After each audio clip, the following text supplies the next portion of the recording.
friends. Thank you for joining me for another story today. I have a great one picked out. It is about one of my favorite things in nature, trees. I love them. And what would you think if you found yourself living in a world and you didn't have these wonderful, great things in nature, if you didn't have trees? So in this such a story, we're going to see what happens in this place, in this community, in this town, when they lose these trees. What happens? Can they bring them back? Is there hope? Where did they go in the first place? So this is such a fun story. Today we are going to be reading, that might have given it away, it sounded very familiar to some of you, but we are reading The Lorax by Dr. Seuss, whose stories are always just incredible. So let's get started. At the far end of town, where the grickle grass grows, and the wind smells slow and sour when it blows, and no birds ever sing excepting old crows, is the street of the lifted Lorax. So I want you to look at this place right here. What do we notice? There are no trees. It's just very dark looking, very gloomy. And deep in the grickle grass, some people say, if you look deep enough, you can still see today where the Lorax once stood, just as long as he could, before somebody lifted the Lorax away. There's a little brick kind of stage area right there.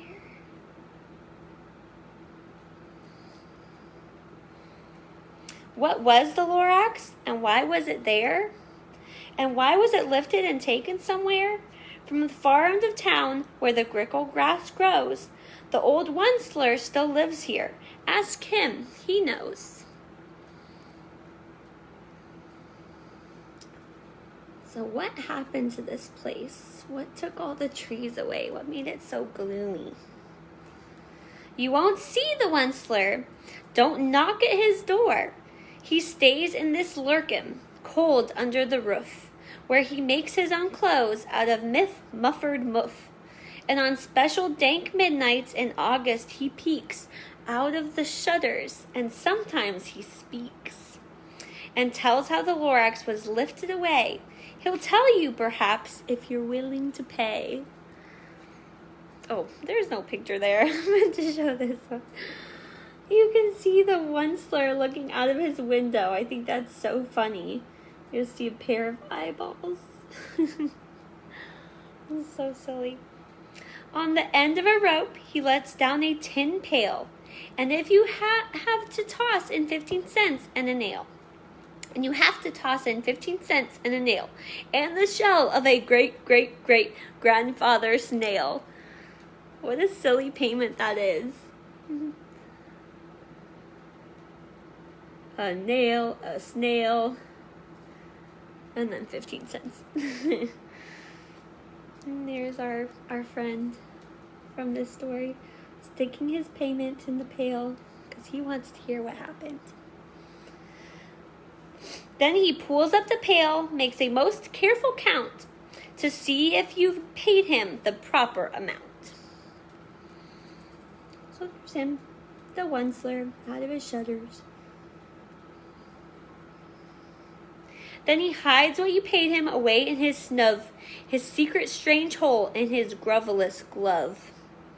Then he grunts, I will call you by whisper, my phone, for the secrets I tell are for your ears alone. So he doesn't want just anybody hearing this. He wants it to be intimate, just between the two of them. Slup. Down slups the whisper-ma-phone to your ear, and the old Once-ler's whispers are not very clear, since they have to come down through a snurgly hose, and he sounds as if he had smallish bees up his nose. Now I'll tell you, he says, with his teeth sounding gray, how the Lorax got lifted and taken away. It all started way back, such a long, long time back. And here it shows that whisper-ma-phone and our our friend at the bottom listening in on this story.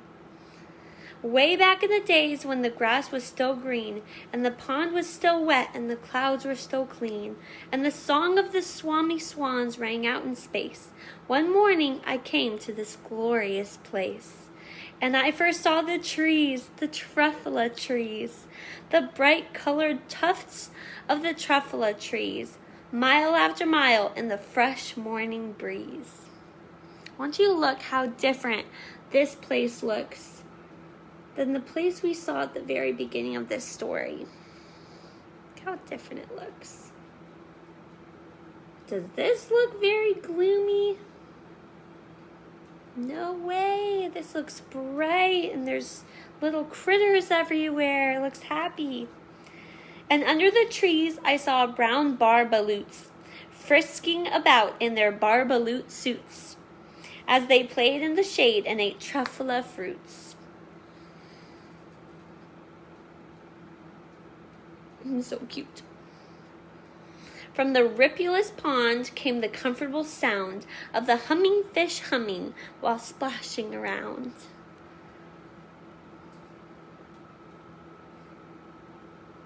Those trees are so great looking.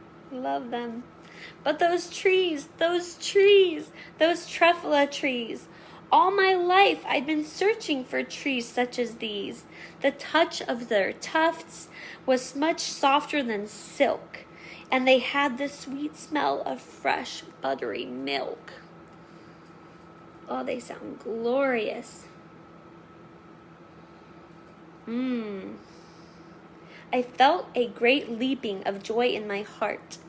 I knew just what I'd do. I unloaded my cart. What is he going to do? In no time at all, I had built a small shop. Then I chopped down a truffula tree with one chop. And with great skillful skill and with great speedy speed, I took the soft tuft and I knitted a thneed.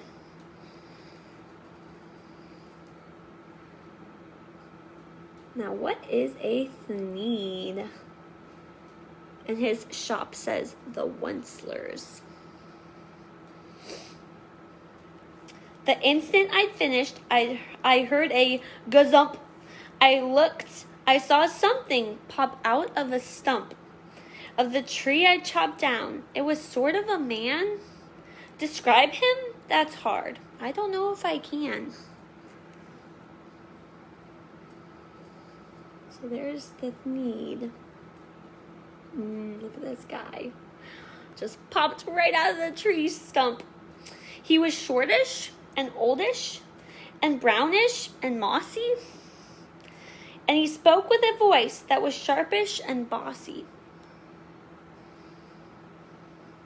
Mister, he said with a sawdusty sneeze, I am the Lorax. I speak for the trees. I speak for the trees have no tongues, and I'm asking you, sir, at the top of my lungs. He was very upset as he shouted and puffed, What's that thing you've made out of my truffula tufts? There's a picture of his need.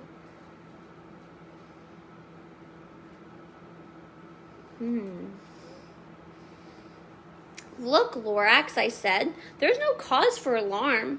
I chopped just one tree. I'm doing no harm. I'm being quite useful. This thing is a thneed. A thneed's a fine something that all people need. It's a shirt, it's a sock, it's a glove, it's a hat, but it has other uses. Yes, far beyond that. You can use it for carpets, for pillows, for sheets, or curtains, or covers for bicycle seats. The Lorax said, Sir, you are crazy with greed. There is no one on earth who would buy that fool thneed. Here's him looking at that thneed.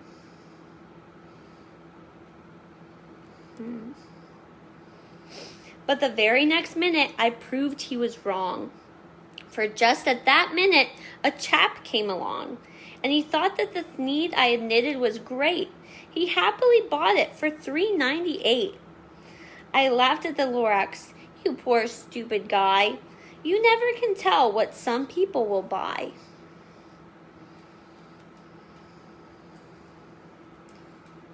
He's tossing around his money.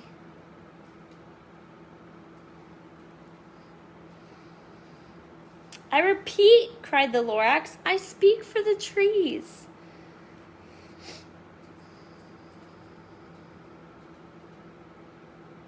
He looks so upset. I'm busy, I told him. Shut up, if you please. This Once-ler isn't very nice, is he? I rushed across the room, and in no time at all, built a radio phone. I put in a quick call.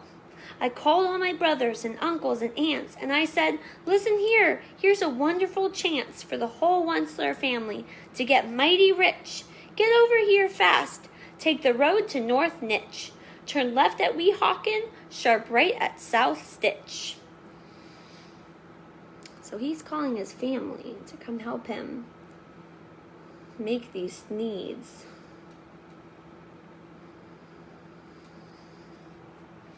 I don't like the sound of that. And in no time at all, in the factory I built, the whole Once-ler family was working full tilt. We were all knitting needs, just as busy as bees, to the sound of the chopping of truffula trees. You can see them busy working in those windows. Factory.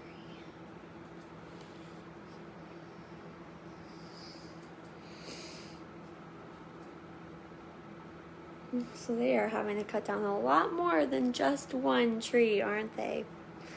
Then, oh baby, oh, how my business did grow. Now, chopping one tree at a time was too slow.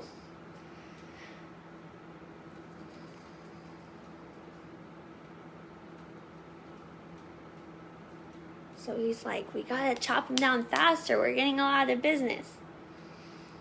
So I quickly invented my super axe hacker, which whacked off 4 truffula trees at one smacker. We were making needs 4 times as fast as before, and that Lorax, he didn't show up anymore.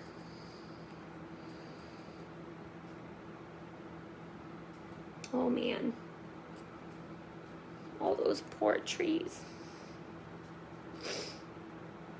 But the next week, he knocked on my new office door. He snapped, I'm the Lorax who speaks for the trees, which you seem to be chopping as fast as you please.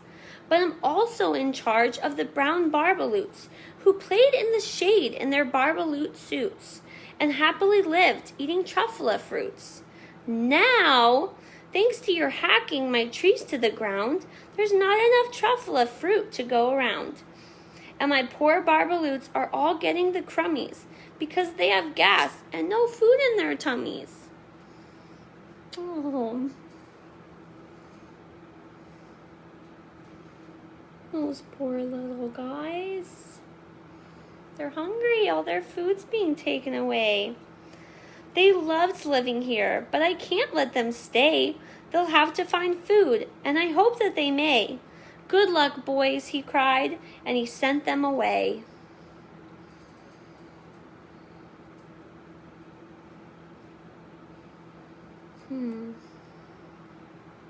I, the Once-ler, felt sad as I watched them all go. But business is business, and business must grow, regardless of crummies and tummies, you know. That's a lot of barbaloots having to go find a new home. Look at all those guys.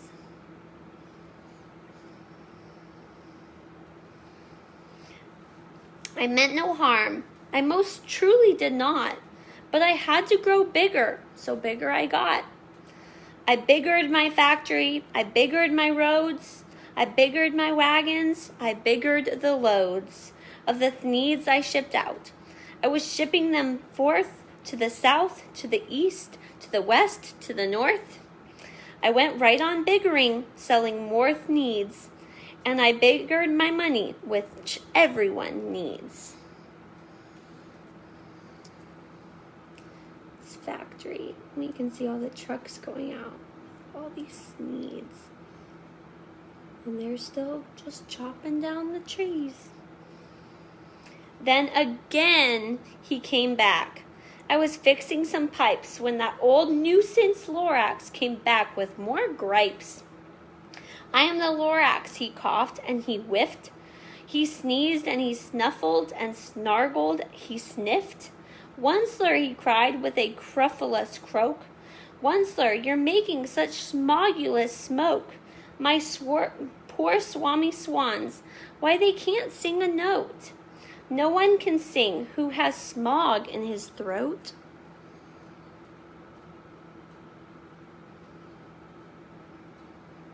So now he's there speaking on someone else's behalf. I like this Lorax because he speaks up for his friends who can't speak for themselves. There's him speaking. Look at all that smog, all that pollution, that smoke going into the air. And so, said the Lorax, please pardon my cough. They cannot live here, so I'm sending them off.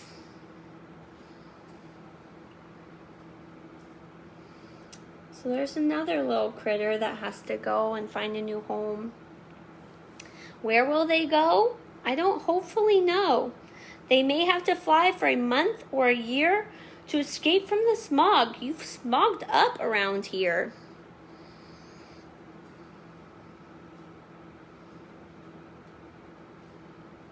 And we're starting to see less and less trees in that background.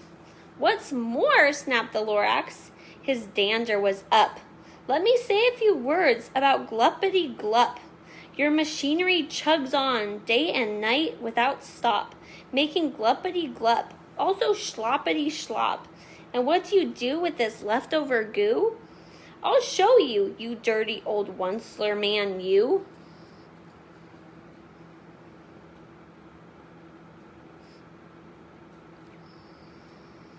Oh, goodness, look at that. Yuck.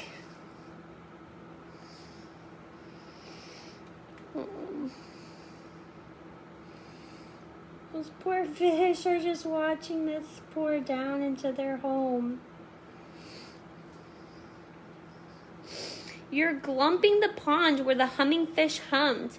No more can they hum, for their gills are all gummed.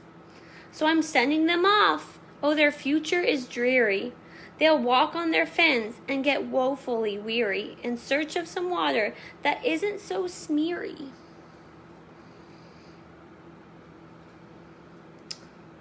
So again, little critter is having to go away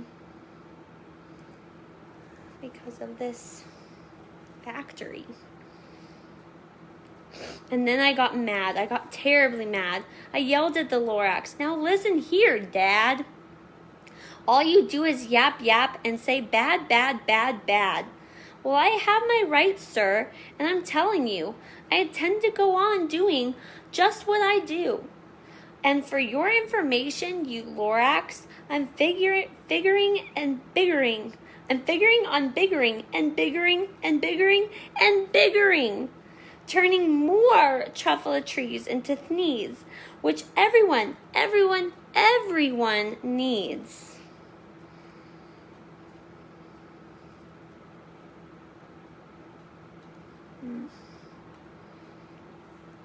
And at that very moment, we heard a loud whack.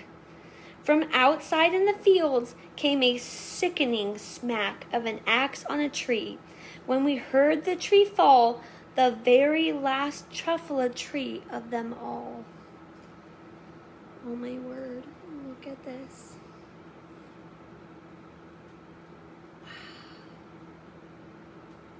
Wow. That is the very last one.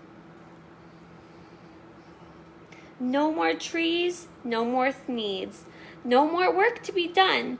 So in no time, my uncles and aunts, everyone, all waved me goodbye. They jumped into my cars and drove away under the smoke-smuggered stars. Now all that was left, 'neath the bad-smelling sky, was my big empty factory the Lorax and I.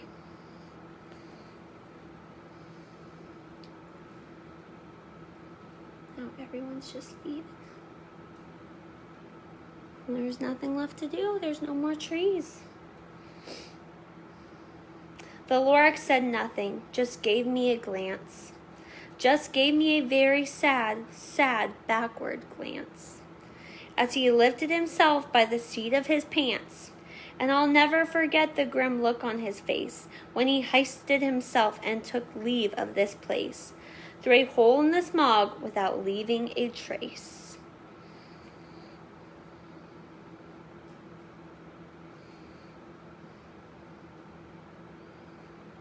And he's just disappearing into the smog. And all that the Lorax left here in this mess was a small pile of rocks with the one word, unless. Whatever that meant, well, I just couldn't guess.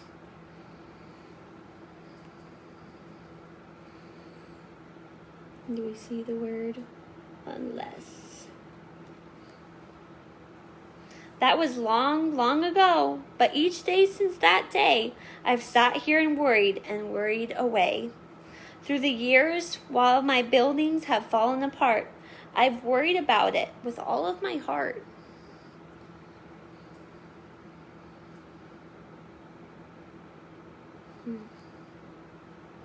But now, says the Once-ler, now that you're here, the word of the Lorax seems perfectly clear. Unless someone like you cares a whole awful lot, nothing is going to get better. It's not.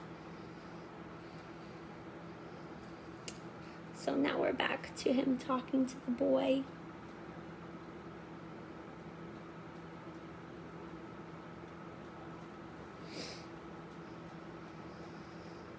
So, catch, calls the Once-ler. He let something fall. It's a truffula seed. It's the last one of all.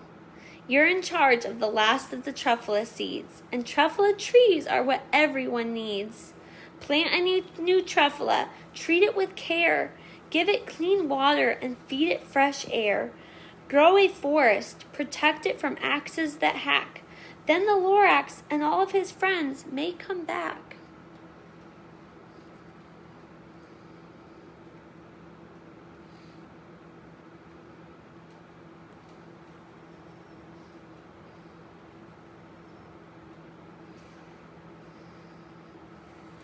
And here's just a little picture of the Lorax and the Once-ler. This is such a great story. I think at the end, our Once-ler finally realizes that what he was doing with the needs in the long scope of things wasn't very worth it, because what it took to make those and losing that just was not worth the price. And so he's putting his hope and trust into this young boy that he can bring back what he took away. And I think he was feeling sad and sorry that he hadn't appreciated all this beauty that had been around him from the start. And I love this book, and it makes you really try to appreciate things that we might not always have forever. So when you go outside, look at the trees that surround you. Look at the little critters that are around you and really appreciate them. And you can even be like the Lorax. And if you see somebody treating these natural beauties with harm or hurting them, speak up for our nature friends, because they can't speak up for themselves. And I just love this story because it gives such this great picture of what could happen if this stuff went away, and it makes you realize I don't think anybody would want that. So go out there, appreciate nature, take care of nature. Go watch the Lorax movie. I know I might. I love always watching movies that come from books. It's always so much fun seeing the real life of visual of these stories brought to life. So I hope you enjoy the rest of your day, my friends. And thank you so much for joining me for another story time today. Bye.